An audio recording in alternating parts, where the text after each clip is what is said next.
एमपीएससीचे जे विद्यार्थी आहेत त्यांची नेहमीची मागणी राहिली आहे की सरळ सेवे भरतीची जी प्रक्रिया आहे ही एमपीएससीच्या मार्फत जर राबवली तर ती अतिशय पारदर्शक होईल आणि वेळेत होईल.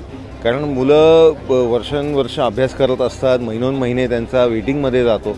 त्याच्यामुळे या सगळ्या गोष्टी वेळेत होण्याच्या दृष्टिकोनाने एमपीएससीच्या माध्यमाने जर ही पूर्ण पद्धती राबवली तर त्या विद्यार्थ्यांना न्याय भेटू शकेल असं आमची मान्यता आहे. पण समिती ही स्थापन व्हायला बराच काळ गेला, जो लवकर होऊ शकला असता.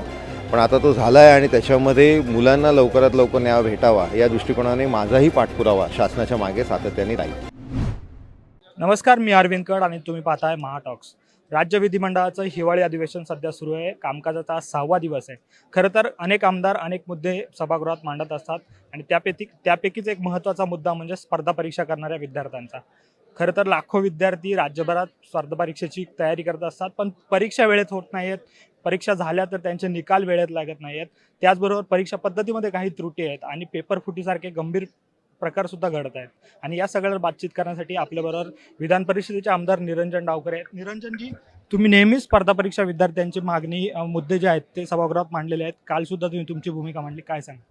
आमची भूमिका अतिशय स्पष्ट आहे की एमपीएससीचे जे विद्यार्थी आहेत त्यांची नेहमीची मागणी राहिली आहे की सरळ सेवे भरतीची जी प्रक्रिया आहे ही एमपीएससीच्या मार्फत जर राबवली तर ती अतिशय पारदर्शक होईल आणि वेळेत होईल. कारण मुलं वर्षानुवर्ष अभ्यास करत असतात, महिनोन-महिने त्यांचा वेटिंगमध्ये जातो.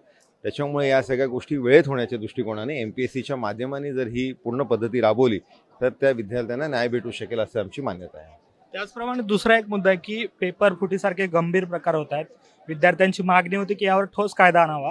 तुम्ही काल भूमिका मांडली आणि आजच बातमी आली की सरकारने यावर सामान्य प्रशासन विभागातर्फे एक समिती नेमली आहे. यानंतर विद्यार्थ्यांचे सगळे प्रश्न सुटतील. शासनाने या संदर्भात सकारात्मक भूमिका घेतली त्यासाठी तर मी सर्वप्रथम आभार मानेन. आणि याच्यावरनंच आपल्याला लक्षात येते की हे सरकार माननीय मुख्यमंत्री शिंदेसाहेब असतील, माननीय उपमुख्यमंत्री फडणवीस साहेब, माननीय उपमुख्यमंत्री अजितदादा यांच्या नेतृत्वामध्ये सरकार अतिशय संवेदनशील पद्धतीत काम करते. मला विश्वास आहे की आता समिती स्थापन झाली, थोडंसं उशीर झाला आहे, पण त्याच्यामध्ये आपल्याला न्याय भेटेल अशी भूमिका ही राज्य शासनाची आहे आणि त्याच्यामुळे आमचा सातत्याने या गोष्टीचा पाठपुरावा राहील. कारण हे समिती स्थापन झाली, पण समिती ही स्थापन व्हायला बराच काळ गेला, जो लवकर होऊ शकला असता.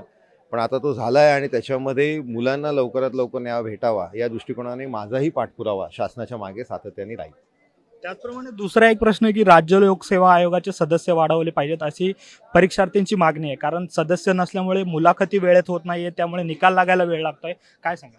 नाही, निश्चितच या संदर्भातली पण पुरवणी मागण्यांमध्ये मी मागणी केलेली आहे की सदस्यांची संख्या ही वाढवली पाहिजे. ते निश्चितपणे वाढवतील. या संदर्भातली भूमिका मुख्यमंत्री उपमुख्यमंत्री घेतील असा विश्वास मला आहे. तर हे होते निरंजन डावखरे, ज्यांनी आपली भूमिका मांडलेली आहे. विधान परिषदेत ते नेहमीच स्पर्धा परीक्षा विद्यार्थ्यांची भूमिका मांडत असतात.